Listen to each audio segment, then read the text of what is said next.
కూటమి ప్రభుత్వంలో చంద్రబాబు నాయుడు గారు ముఖ్యమంత్రి అయిన రోజు నుంచి తిరుపతి పరువు ప్రతిష్ట ఎలా దిగజారుస్తున్నారో లడ్డూ విషయంలో చూసాం. మొన్న మనుషులు చనిపోయిన విషయం మనం చూసాం. ఈ రోజు డిప్యూటీ మేయర్ ఎన్నికల్లో ఏ విధంగా మేయర్ మీద గాని అలాగే వచ్చిన కార్పొరేటర్ల మీద అలాగే దళిత ఎంపీ మీద దాడులు చేయటం మనం కళ్ళారా చూస్తున్నాం. ఒకవైపు వైఎస్ఆర్సీపీ నాయకులు మాకు అవసరం లేదంటూనే చంద్రబాబు నాయుడు లోకేష్, మరోవైపు తమ నాయకులతో ఏ విధంగా కార్పొరేట్ల మీద బస్సు మీద అలాగే మేయర్ మీద ఎంపీ గారి మీద దాడి చేశారు, రాళ్లతో కొట్టారు, బూతులు తిట్టారు, కొంతమందిని కిడ్నాప్ చేసి తీసుకెళ్లడం మనం కళ్ళారా చూస్తున్నాం. ఇవన్నీ కూడా పోలీసులు చూస్తుండగానే వాళ్ళ ప్రేక్షక పాత్ర వహించినప్పుడే జరగటం అనేది ఈ రాష్ట్రంలో లా అండ్ ఆర్డర్ ఎంత ఘోరంగా ఫెయిల్యూర్ అయిందో మనకు అర్థమవుతుంది. అండ్ పవన్ కళ్యాణ్ గారు మీ ఎమ్మెల్యే, జనసేన ఎమ్మెల్యే తిరుపతిలో ఎంత దిగజారిపోయి ఈ రోజు కార్పొరేటర్ని కిడ్నాప్ చేస్తున్నారో ఒకసారి గమనించండి. నిజంగా మీరు చెప్పుకున్నట్టు చంద్రబాబు నాయుడు, లోకేష్, పవన్ కళ్యాణ్ మాకు 93% సీట్స్ వచ్చినాయి మన ఎమ్మెల్యే ఎంపీ ఎలక్షన్ లో అన్నారు. మీది ఈవీఎం గెలుపు అని అందరూ కూడా అనుకున్నారు. అదే నిజం అనేది ఇక్కడ మళ్ళీ ప్రూవ్ అయింది. ఎందుకంటే నిజంగా ప్రజల ఓట్లతో మీరు 93% సీట్లు సంపాదించుంటే ఈ రోజు ఒక డిప్యూటీ మేయర్ పోస్ట్ కి ఇంత రాద్ధాంతం చేసి ఈ విధంగా రౌడీజం, గుండాయిజం చేసి కిడ్నాప్ చేయాల్సిన అవసరం ఉందా అని నేను అడుగుతున్నా.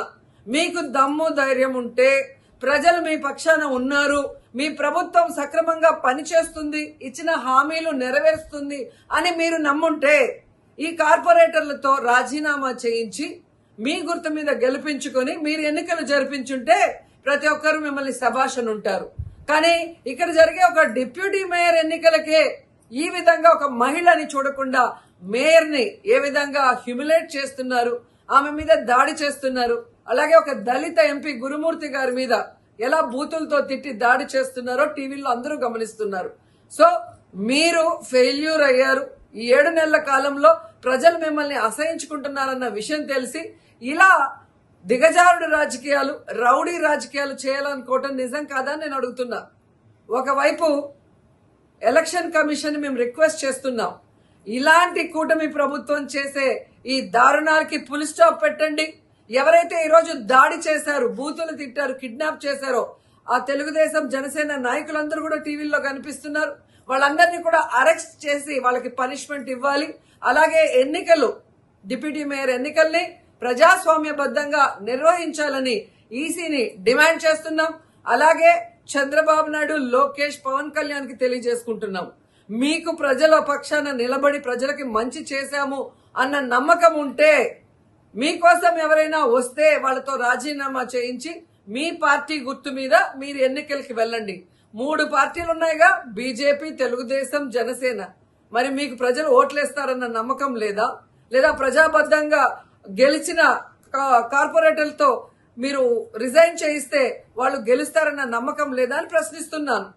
సో ఒకసారి తిరుపతికి అమిత్ షా వచ్చినప్పుడు ఎలా బ్లాక్ ఫ్లాగ్స్ ఊపటం అలాగే రాళ్లు వేయటం అనేది మనం గమనించాం. వాళ్ళు మర్చిపోయి ఉండొచ్చేమో గాని ఈ రోజు రాష్ట్రం అంతా కూడా చంద్రబాబు నాయుడు తిరుపతికి ఎవరొచ్చినా, తిరుపతిలో ఏం జరిగినా ఏ విధంగా దిగజారుడు రాజకీయాలు చేస్తూ తిరుపతి పరువు ప్రతిష్ట మరి దిగజారుస్తున్నారో అందరూ గమనించి వాళ్ళకి బుద్ధి చెప్పాలని కూడా ప్రజల్ని కోరుకుంటున్నాను.